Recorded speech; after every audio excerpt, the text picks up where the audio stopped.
children's centres have proved a great success across the country. They aim to serve the needs of the community by providing activities and support for the families of young children, including those with a disability or additional need. Shoebury Children's Centre in Southend has extensive experience of supporting families of children with additional needs. It's a variety of different support systems that they're after, actually. Sometimes it's just that they're not sure whether this is the right provision for their child, so they want some reassurance that that is the right place for their child. Sometimes they're not sure they want to actually leave their child, they want to do something with them. Sometimes it's because they're going back to work. The after-school club that we started up here was started because one parent actually said to us, I need to go back to college, I need to go and do some training, I would like to be a nurse. And I have a child with special need, and I've been to quite a few places that aren't suitable for him, for whatever reasons that might be. And someone said, come in here and you'll be able to maybe point me in the right direction. And actually, we ended up running our after-school club and starting it just for him, really, in the hope that we would then get some more children that also needed after-school provision. And it worked fine, and we're still running our after-school club, and we're now doing a holiday club as well. And we work quite closely with the Children with Disabilities team. So quite a few of our children in there are actually children with additional needs. And it's wonderful to see all the children just playing together and not just saying the word inclusive, but actually doing it in practice, which is really heartwarming. The centre provides opportunities for parents and young children to take part in organised activities which support their development. This is a storybook workshop, and it's based around the Very Hungry Caterpillar. And we've told the story with the children and identified all the fruit, and we've made caterpillar fingers, etc. And the idea is to show parents how you can extend storybooks into activities that the children will enjoy, that really bring the stories alive. The centre also supports the parents of children newly diagnosed with additional needs and helps them to change their attitudes to disability. Well, we had a group called The Good Beginnings that runs across the borough, and it goes to different parts across the borough. And one of the places actually was being run here. So that gave us a challenge in the sense that these children in this particular group were all newly diagnosed with being on the autistic spectrum. And that meant that we had a creche full of children on the autistic spectrum. So we met with the parents before we started. We asked the parents to be totally honest with us. We needed to know if the children were likely to take their clothes off, if the children were likely to run away. We needed to know warts and all, so that we were better equipped to deal with what might be happening in the creche and to settle the children in the best way possible. We did all that, and that was really okay. We ran the sessions here, which were over a few weeks, and one of the parents did an impact poster for us, which was really telling of how much difference it had made to him.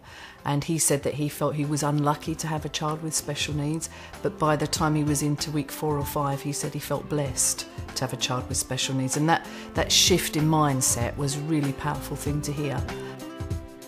In Southend, some children's centres have set up special sessions for children with additional needs and their families. This messy play session at Sunny Days Children's Centre has proved a great success.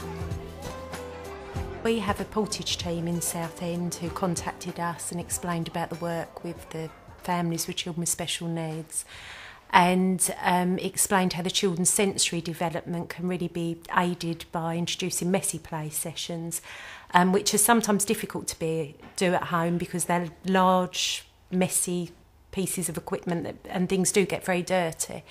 And so we decided to start that at the Children's Centre really just as a trial to see if it was needed within the community. The sessions are run by portage workers who play a vital part in the early years of children with additional needs. A portage worker is somebody that works with children under 5 with disabilities. We have a caseload of families up to about 10. Good boy. And we go and see them at home weekly, generally, for about an hour to an hour and a half. We also run groups like today's a messy play group, so that we don't have to do the messy stuff in the children's homes. We're not supposed to eat the lenses though, no, good boy. Messy play is all about giving parents a bit of respite time to come along, let their children join in with some messy activities they might not get to do at home. Gives the children some time to get used to other children their age being around them, and it gives the parents a chance to speak to each other and, you know, problem solve between each other and, you know, make some good links up with other parents that might be in the same situation as them, really. In order for us to visit, the children need to be delayed in 2 or more areas, and that's the criteria for us to visit. With children like Jayden, just it's about play skills a lot of the time, so we try and do it as much as we can through play, and it works quite well.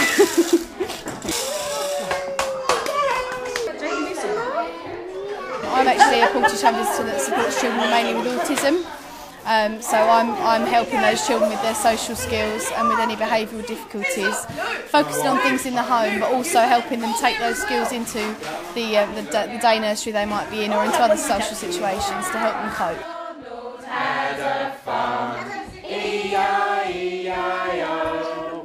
And on that farm he had a pig. E-I-E-I-O. We'll discuss with the parents what are the most important things to them to try and progress, and then so using small goals we'll try and help them using the play equipment, toys, sensory equipment. Some of the children that are more severely disabled, we've got quite a lot of sensory stuff that is very expensive, so for parents probably wouldn't have it for themselves, so we can lend that for periods of time. We work with speech and language therapists, we work with health visitors, occupational therapists, physiotherapists, we work with other people within education, and anyone that the child's involved with really we'll link up with and make sure that the whole team are working towards supporting that child.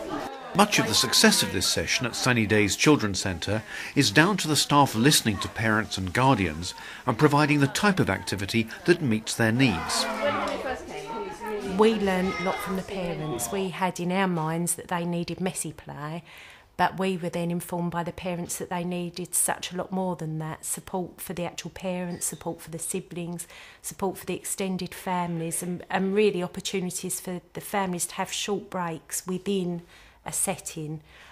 So we quickly decided to add more staff to the session so that the children are able to play or learn with members of staff, and that gives the parents the opportunity to have a break and support each other really. And that's what's the hardest thing, I think, that you get the looks. It's just nice to come along and experience what other mums are going through, and dads, and what they're going through. Leo is 5, and Leo has got global delayed development. He has, yes, Lottie. He had mobility problems, and Leo didn't sit up really till he was about 2.5.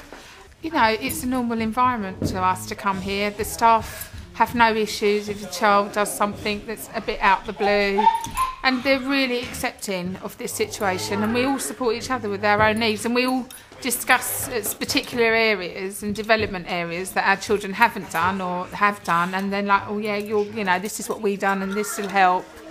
And that really helps to, you know, to have something in common with other people. Notice the little things that our kids are doing, you know, and to somebody else it may not be anything, but when you see all the little teeny steps inside the steps, it's just like, whoa, you know, because Sunny Days has been particularly innovative in the encouragement of fathers to attend a session. A male member of staff is on hand to help fathers feel welcome. In the team I work in the family support team, myself and a colleague try and support all the various dads groups that run in children's centres around Southend, and they tend to run on Saturday mornings. We try and encourage basically dads just to get generally more involved with their children's learning and development. Just motivating guys in general to come into an environment like this and be open about how they feel about their children is difficult enough. But when you factor in the fact that maybe they've got particular needs of some sort, they've got a certain condition, blokes will be more hesitant, I think, to talk about it than women. Partly because this is a female-dominated environment. Women are more comfortable sitting, chatting in this environment. Blokes tend to clam up a little bit. My favorite part about coming here is just sitting around and chatting with the other parents. We can come here, you know your kids are in good hands, they're playing with each other, the staff looks after them, and they give us all a break. And we just sit around, you have a coffee, and you know, you can talk to each other about, because all the kids are at such different age groups and levels of ability and whatnot, that you're always going to find somebody that's maybe not gone through exactly what you went through, but maybe something very similar. And they've always got a listening ear. Always. A lot of these people have become like family to me, being here, the other side of the world from where I'm from, you know. It's priceless. The success of the play session is judged by the difference it makes, both to the children who attend and to the parents and families. Aeroplanes, aeroplanes ready to go. The biggest change are the children who came in, and because some of the children don't like particular loud noises and things like that, they'd never been to toddler groups, they'd never been to play centres, or if they had, they'd left very quickly.